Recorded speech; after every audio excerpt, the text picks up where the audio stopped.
Hello साथियों, जैसा कि आप सभी को पता है कि 10वीं 12वीं की परीक्षाएं चल रही है। 5वीं 8वीं की परीक्षाएं भी आपकी होने वाली है। तीसरी चौथी छठी सातवीं का अपना परीक्षा समय सारणी आ गई है। वहीं 9 से 11 की भी समय सारणी निकल कर आ गई है, यानी कि 2025-26 हमारा समाप्त होने वाला है। 2026-27 की शुरुआत होने वाली है नए सत्र की। तो इसी को लेकर लोक शिक्षण संचालनालय से एक आदेश निकलकर सामने हमें देखने को मिल रहा है। उसी की ओर हम आगे चलते हैं। तो जैसा कि आप देख पा रहे हैं, लोक शिक्षण संचालनालय मध्य प्रदेश गौतम नगर भोपाल से 16 फरवरी 2026 का एक आदेश हमें यहाँ पर देखने को मिल रहा है, जिसमें संभागीय संयुक्त संचालक, जिला शिक्षा अधिकारी महोदय, प्राचार्य high school higher secondary school सभी को यहाँ पर सूचित किया गया है। वहीं विषय की ओर अगर हम आगे बढ़े तो नया जो शैक्षणिक सत्र 26-27 होगा शुरू, उसके लिए दिशा निर्देश हमें जारी हो गए हैं यहाँ पर। तो उन्हीं के ओर हम आगे बढ़ते हैं और देख लेते हैं। हाई स्कूल और हायर सेकेंडरी विद्यालय के लिए निम्न यहाँ पर कार्रवाई करना है। सबसे पहले प्रवेश उत्सव की बात की गई है, तो जो हमारा 26-27 है, 1 अप्रैल 2026 से नया सत्र हमारा प्रारंभ होगा। 1 अप्रैल 2026 को प्रत्येक हाई स्कूल और हायर सेकेंडरी स्कूल में निम्न अनुसार प्रवेश उत्सव मनाना है, यानी कि 1 अप्रैल से नया सत्र आपका शुरू हो रहा है। विभिन्न कक्षाओं के परीक्षा परिणाम जैसे 8वीं 9वीं 11वीं 23 मार्च को घोषित होंगे। 8वीं 9वीं 11वीं के विद्यार्थियों को उनके परीक्षा परिणाम के आधार पर अगली कक्षा में 24 मार्च से 31 मार्च तक प्रवेश दिया जाएगा। ये तिथियां आपको नोट करते चलना है। 8वीं 9वीं और 11वीं के लिए यहाँ पर तारीख आ गई है, 23 मार्च को परिणाम आ जाएगा। वहीं 24 से 31 मार्च तक प्रवेश अगली कक्षा में उनको दे दिया जाएगा। 10वीं विद्यार्थी जो परीक्षा परिणाम अपेक्षित है, अस्थायी रूप से अगली कक्षा में प्रवेशित मानते हुए कक्षाओं का संचालन सुनिश्चित करना है, यानी जो 10वीं में है उनको अस्थायी प्रवेश दे देना है 11वीं में। 20 मार्च से 31 मार्च के मध्य जो भी हमें आदेश मिला है 2/2/2026 का, उसके अनुसार आपको प्रक्रिया पूर्ण कर लेना है, कार्यवाही कर लेनी है। वहीं 2 अप्रैल 2026 को शाला प्रबंधन विकास समिति SMDC बैठक का आयोजन होना है और पूर्व छात्रों को आमंत्रित करना है, और इसी के अनुसार आगे की कार्रवाई आपको करनी है। जो भी प्रस्तावित कार्य है उनके ऊपर चर्चा भी करना है। इसी कार्यक्रम में सांस्कृतिक खेल कूद गतिविधियों का आयोजन करना है।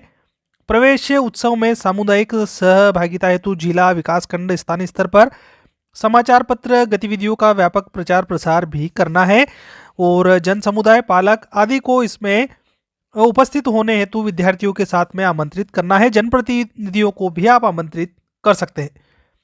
प्राचार्य के निर्देशन में विद्यालय में कार्यरत शिक्षक द्वारा क्षेत्र अंतर्गत निवासरत अभिभावकों को सतत संपर्क करके शैक्षणिक सत्र प्रारंभ करने की जानकारी आपको देना है।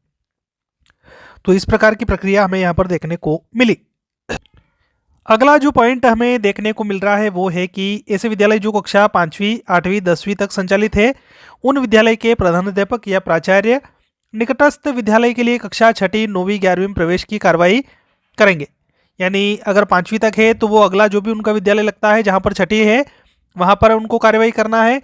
8वीं 9वीं में प्रवेश के लिए 10वीं वाले 11वीं में प्रवेश के लिए कार्रवाई करेंगे, जो कि 2/2/2026 को एक आदेश जारी हुआ था, उसी का अनुपालन करना है। और प्रवेश लेने हेतु बच्चों को आकर्षित भी करना है, प्रचार प्रसार भी करना है, और आगे जो विद्यार्थियों को ग्रीष्म अवकाश को देखते हुए स्थानीय विषयगत कौशल विकास के प्रोजेक्ट आपको देने हैं। गतिविधियों की बात की जाए तो विद्यार्थी नामांकन आपका मार्च माह में 100% हो जाना चाहिए। विद्यार्थी प्रवेश की प्रक्रिया 20 मार्च से 31 मार्च 2026 के बीच चलेगी। छात्रावास प्रवेश में आवेदन 15 मार्च से 31 मार्च 2026 के बीच होंगे।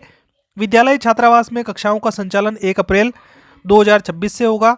शिक्षकीय स्टाफ की बैठक जो है वो 31 मार्च 2026 को, विद्यालय की साज सज्जा आपकी 30/3/2026 के पूर्व ही पूरी कर लेनी है। SMDC की बैठक 2 अप्रैल 2026 को।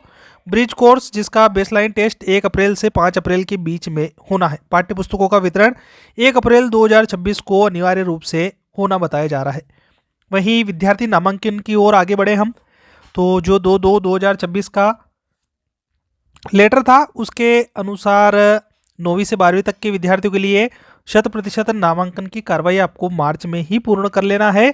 और शाला प्रभारियों द्वारा सहमति भी लेनी है कि अगली कक्षा में किस स्कूल में प्रवेश लेना चाह रहा है। विद्यालयों की साज सज्जा, साफ सफाई आदि कार्य आपको कर लेने हैं 30/3 से पहले पहले।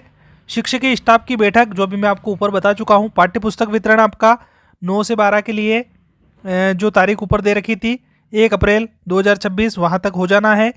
विद्यार्थी उपस्थिति, प्रवेश के होने के बाद में अभिभावक का व्हाट्सएप ग्रुप बनेगा विद्यार्थियों का, और रोज की उपस्थिति अनुपस्थिति आपको उस पर व्हाट्सएप ग्रुप पर भेजनी है। परीक्षा परिणाम का विश्लेषण आपको करना है, यानी कि अगर परीक्षा परिणाम अगर कम रहा है तो उसकी समीक्षा भी करनी है, और आगामी कार्य योजना का विद्यालयवार निर्माण भी करना है। द्वितीय अवसर की तैयारी, आपको बता दूं कि 10वीं और 12वीं के विद्यार्थियों की कक्षाएं 2 जून से 14 जून तक आयोजित होगी। इन विद्यार्थियों को विमर्श पोर्टल रमसा ग्रुप पर उपलब्ध ई सामग्री, शैक्षणिक वीडियो व्हाट्सएप ग्रुप पर भेजना है, और निरंतर संपर्क में रहकर इनका मार्गदर्शन भी करना है द्वितीय अवसर के लिए। शैक्षिक कैलेंडर की गतिविधियों का क्रियान्वयन आपको करना है। ब्रिज कोर्स का संचालन, जो कि 9वीं कक्षा के लिए होता है। सतत व्यापक अधिगम मूल्यांकन आपको करना है, और UHV यानी सार्वभौमिक मानवीय मूल्यों की गतिविधियों का आयोजन भी आपको करना है। विद्यालय की समय सारणी में आपको विषय तो कालखंड आपको देने ही हैं, साथ साथ में scout guide, red cross, NSS, NCC, eco club, जीवन कौशल, उमंग, स्कूल हेल्थ और वेलनेस कार्यक्रम, पुस्तकालय, खेल, योग, फिट इंडिया मूवमेंट आदि गतिविधियों को भी आपको इसमें शामिल करना है। उसके साथ साथ जो पाठ आप पढ़ाते हैं, पाठ्य सहगामी गतिविधियों का आयोजन भी आपको करना है बहुमुखी प्रतिभा के विकास के लिए, जैसे कला उत्सव, बाल रंग, कालिदास संस्कृत समारोह, मोगली बाल उत्सव, वीर बाल उत्सव, राष्ट्रीय एकता दिवस, इनका भी आपको समावेश करना है, और बच्चों को भाग लेने हेतु प्रेरित भी करना है। प्रार्थना सभा, जिसमें आप कैलेंडर पंचांग से शुरुआत करते हुए राष्ट्रगान, प्रतिज्ञा, समाचार वाचन, जन्मदिन अभिनंदन, सूचनाएं, PT, एरोबिक्स, मध्य प्रदेश गान, राष्ट्रगीत का आयोजन प्रतिदिवस आपको करना है, ताकि बच्चों का जो उत्साह है वो बना रहे। तो इस प्रकार का ये आदेश हमें देखने को मिला। आई होप आप आदेश से अवगत हो गए होंगे, और इसी प्रकार की जानकारी लेकर हम आपसे अगली वीडियो में मिलेंगे। तब तक के लिए जय हिंद, जय भारत।